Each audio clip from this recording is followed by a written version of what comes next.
Hello दोस्त, कैसे हैं आप? बढ़िया। मैं नीलेश कुमार आपके अपने यूट्यूब चैनल 96 के क्लासेज में आपका स्वागत करते हैं। कैसे हैं आप? घर पे होंगे, मस्त होंगे, स्वस्थ होंगे। घर पे मन लगा के पढ़ाई करिए। आज मैं आपके लिए लेके आया हूँ सिंधु नदी। सिंधु नदी कहाँ से निकलती है, कहाँ जाके मिलती है, ठीक है, उसकी कौन कौन सी सहायक नदी है, सब के बारे में चर्चा करेंगे, ठीक है। आइए देखते हैं सिंधु नदी। सिंधु नदी निकलती कहाँ से है? सिंधु नदी निकलती है आपकी चीन से, ठीक है। कहाँ से निकलती है? चीन से। चीन में किस जगह से निकलती है? तो मानसरोवर झील। कहाँ से? मानसरोवर झील। चेमायुंगडुंग ग्लेशियर। ग्लेशियर जो है चेमायुंगडुंग ग्लेशियर। ग्लेशियर का नाम है चेमायुंगडुंग ग्लेशियर। फिर यहाँ से क्या निकलती है? सिंधु नदी। तो सिंधु नदी आप देख रहे हैं, ये आपकी सिंधु नदी है। सिंधु नदी यहाँ से निकली। आप जब इंडिया में प्रवेश करती है, ये तो आपका हो गया चीन। जब इंडिया में प्रवेश करती है तो जहाँ प्रवेश करती है उस जगह का नाम है दमचोक। क्या नाम है? दमचोक। आप इसे पेन कापी लेकर बैठे, आप इसे नोट करते रहिए। जो मैं बता रहा बहुत सरल से, एकदम सरलतापूर्वक, बहुत इजी होने वाला है। आपको आज सिंधु नदी के बारे में बिल्कुल आसानी से समझ में आ जाएगा। अभी तक जो चैनल सब्सक्राइब नहीं किया है, चैनल सब्सक्राइब कर ले, बेल आइकन बटन दबा ले, ताकि आने वाला वीडियो आपके पास सबसे पहले जरूर पहुँचे, ठीक है। आइए, जब इंडिया में पहुंचती है सिंधु नदी तो उस जगह का क्या नाम होता है? दमचोक, ठीक है। क्या नाम होता है? दमचोक। फिर यहाँ से निकलती है, फिर इंडिया में प्रवेश कर जाती है, ठीक है। और फिर जब यहाँ से इंडिया से जब पाकिस्तान में प्रवेश करती है तो उस जगह का क्या नाम है? उस जगह का नाम है पीओके के गिलगिस्तान में, ठीक है। फिर यहाँ से पाकिस्तान में प्रवेश कर जाती है। कहाँ प्रवेश कर जाती है? पाकिस्तान में। पाकिस्तान में प्रवेश करने के बाद ये कहाँ गिरती है? ये अरब सागर में आके गिर जाती है। कहाँ गिरती है? अरब सागर में आके गिर जाती है। अब इसकी जो सहायक नदी, प्रमुख सहायक नदी हैं, उसके बारे में मैं चर्चा करूँगा। जो आपके पेपर में ऑल वन डे एग्जाम में आपके क्वेश्चन बनते हैं, कहाँ से क्वेश्चन बनते हैं, बस उसी टॉपिक पे बात करते हैं, ठीक है। जो इसकी प्रमुख सहायक नदी है उसके बारे में बात करते हैं। इसकी सहायक नदी है झेलम, चेनाब, रावी, ब्यास, सतलज। क्या है? झेलम, चेनाब, रावी, ब्यास, सतलज, ठीक है। आपको मैं बता चुका है, फिर से एक बार। झेलम, चेनाब, रावी, ये रावी है, ये ब्यास है, ये सतलज है। अब देखिए, ये झेलम जब निकलती है तो ये कहाँ आके मिलती है?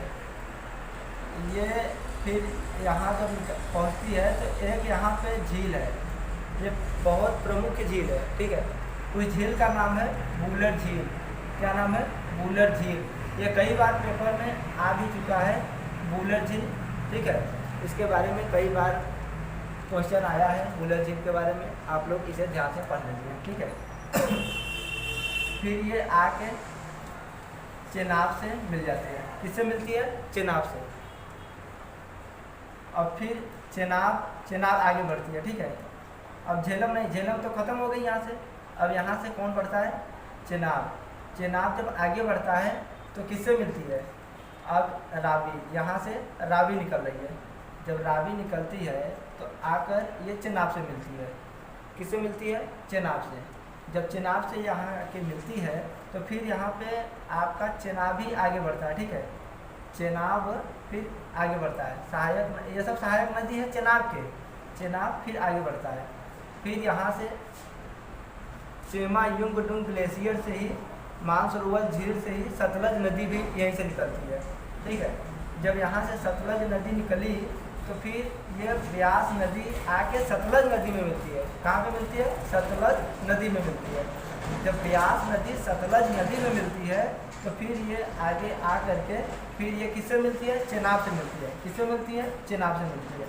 और चेनाब आ करके फिर आपको किससे मिल जाती है? सिंधु नदी से।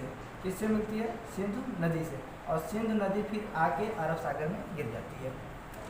समझ में आया? अगर ना समझ में आए तो आप ये वीडियो फिर से देखना, बहुत ईजी है, कोई दिक्कत नहीं होगा, बहुत आसान है, कोई दिक्कत नहीं होगा आपको। अच्छा, थोड़ा सा एक चीज़ और देख लेते हैं। सिंधु नदी, ठीक है, सिंधु नदी सिंधु नदी की पूरी लंबाई, ठीक है, चीन से पाकिस्तान तक पूरी लंबाई इसकी 2880 किलोमीटर है। कितना है? 2880 किलोमीटर है। और जबकि, ठीक है, ये क्वेश्चन बना है, ये क्वेश्चन आपका पेपर में आया हुआ है। और भारत में अगर पूछ लिया जाए सिंधु नदी की भारत में कुल कितनी लंबाई है, तो आप बताएंगे 1334 किलोमीटर, ठीक है, 1334 किलोमीटर।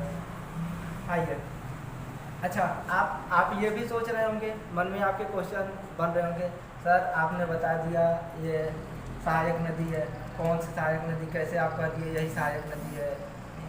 ठीक है, इसके लिए मैं कुछ बता रहा हूँ, आप वो समझिए, ठीक है। ये देखिए जो ये आपकी नदी बना दिया, क्या बना दिया मैं? नदी, ठीक है। नदी बनाने के बाद कई नदी इससे मिल गई, ठीक है, कई नदी मिल गई। अब आपसे मैं पूछूं इसकी प्रमुख नदी कौन सी है? कौन सहायक नदी है, कौन प्रमुख नदी है? तो आप ऐसे तो कंफर्म है नहीं भाई कौन सी। देखिए कौन सा, जिसकी गहराई सबसे ज़्यादा होगी। जैसे यहाँ इसकी गहराई, अगर इसकी गहराई 15 है, ठीक है, और इसकी गहराई 13 है, ठीक है, तो यहाँ पे जब आके ये मिलेगी नदी, तो जब आगे बढ़ेगी तो ये नदी आगे बढ़ेगी, ठीक है, तो इसका नाम यहाँ से ख़त्म हो जाएगा। तो अभी ये इस नदी का नाम चलेगा, ठीक है। और फिर आगे चल के फिर अगर इसका मान लिया जाए 12 है और इसका 15 ही है, ठीक है, तो फिर यहाँ भी इसका नाम ख़त्म हो जाएगा ये नदी का, फिर यही नदी का नाम चलेगा। अगर हाँ, अब यहीं पे समझ लिया जाए, अगर ये नदी का 18 हो जाए और ये 15 है, तो फिर कौन सी नदी चलेगी? फिर यहाँ से इस नदी का नाम चलने लगेगा, ठीक है, यहाँ से ये नदी का नाम चलने लगेगा, फिर ये सहायक नदी हो जाएगी इस नदी की, ठीक है, ये सहायक नदी हो जाएगी इस नदी की। फिर आगे चलकर फिर ये 18 है, ये मान लिया जाए 13 हो जाए, तो फिर ये आपकी मुख्य नदी हो जाएगी और ये सहायक नदी हो जाएगी, ठीक है। तो यहाँ पे यही मैंने बात किया, ये जो है इसकी गहराई ज़्यादा है, इसलिए ये मुख्य नदी हुई, और इनकी झेलम, रावी, ब्यास और जो सतलज है इसकी गहराई कम है, ठीक है। इसकी गहराई जब कम है तो यहाँ से जब बढ़ती है तो यहाँ से चिनाब बढ़ती है, ठीक है। आई होप मेरा वीडियो आपको अच्छा लगा। आपको मैं सिंधु नदी के बारे में सब कुछ बता दिया।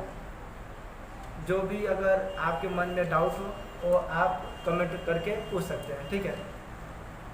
मिलते हैं अगले वीडियो में कुछ नए लेकर, ठीक है। Okay, thank you.